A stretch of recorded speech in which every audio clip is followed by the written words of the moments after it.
If you're having trouble animating your characters, especially if you're working in a sakuga style or frame by frame approach, I think this breakdown might help you. So guys, today's video is about character movement and how I animate my characters in the simplest way possible. This is based on my own experience, around 5 years of experimenting, struggling, testing techniques, and trying to find a workflow that saves time while keeping the animation clean. One of the main things I struggled with was the consistent balance between too much detail and not enough detail. When I tried animating highly detailed characters from the start, every line, every fold, every muscle, it slowed everything down and created a lot of inconsistency between frames. The characters would go off model, the proportions would shift, and the animation looked messy. But when I removed too much details, the rough animation became unreadable. I'd finish a keyframe and think, what is this supposed to be? That's the fastest way to lose motivation when your own rough path doesn't communicate the action clearly. And what ended up working for me was simplifying the character into basic shapes during the rough or animatic stage. This is a common approach in sakuga style animation, but every animator uses it differently. For me, turning each body part into basic forms made everything clear and quick to animate.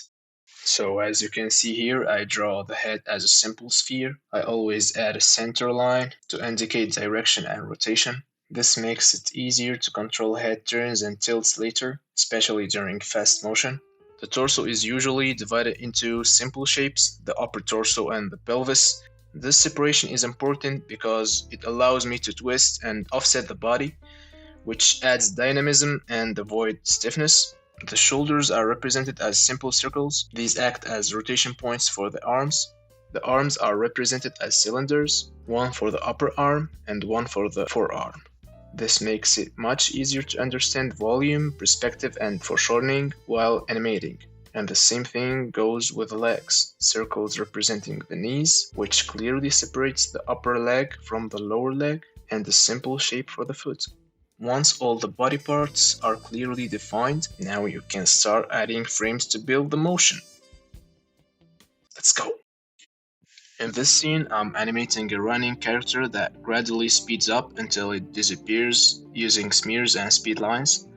And this is a good example to explain why I don't always rely on keyframes, especially when the movement is fast and action heavy.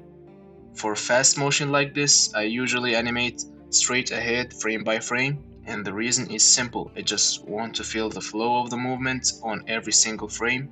When I see each drawing, I can immediately adjust arcs, spacing, direction, and correct things as I go. I don't always have a perfect vision for the next pose, but I do have full control over the motion. That freedom helps me enhance the energy, push the movement, and refine each frame instead of locking myself into pre-planned poses. This approach works especially well for sakuga style animation, where exaggeration, smears, and deformation play a big role in selling speed and impact. On the other hand, when the movement is slower, like character acting, dialogue scenes, or background animation, I usually switch to keyframe based approach.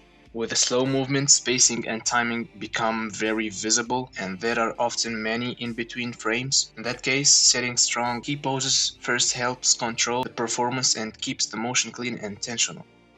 Because there is less extreme motion happening, keyframes make it easier to plan the action without losing clarity. And just to be clear, this is not a rule. If you prefer animating everything with keyframes, that's completely valid. This is simply what worked best for me over the years, and I encourage you to experience and find the approach that fits your style. Here, as the character accelerates, I introduce smears and speed lines. Smears help create that sense of fast motion between frames, and when used correctly, they make the action feel very dynamic. In these last frames, the character moves fast enough that the body stretches and deforms before disappearing, and the smears sell that impact. This rough pass is only a few seconds long, but it's clear, readable, and ready for cleanup. And that's all because the shapes keep everything under control. So here are a few animations I made specifically for this video, where I use the exact same method. I always start with simple shapes to establish the motion first.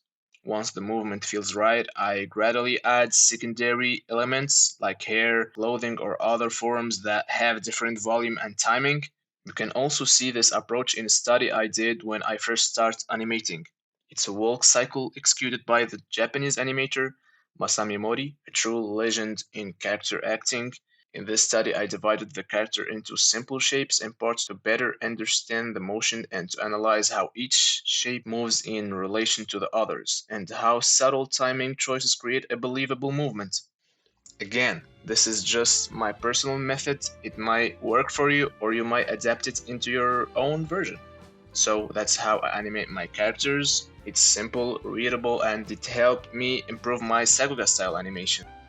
So if you want more videos about my animation workflow, storyboards, or even breaking down anime sequence, just let me know down in the comments. And yeah, thanks for watching, keep animating, and I'll see you next time. Goodbye.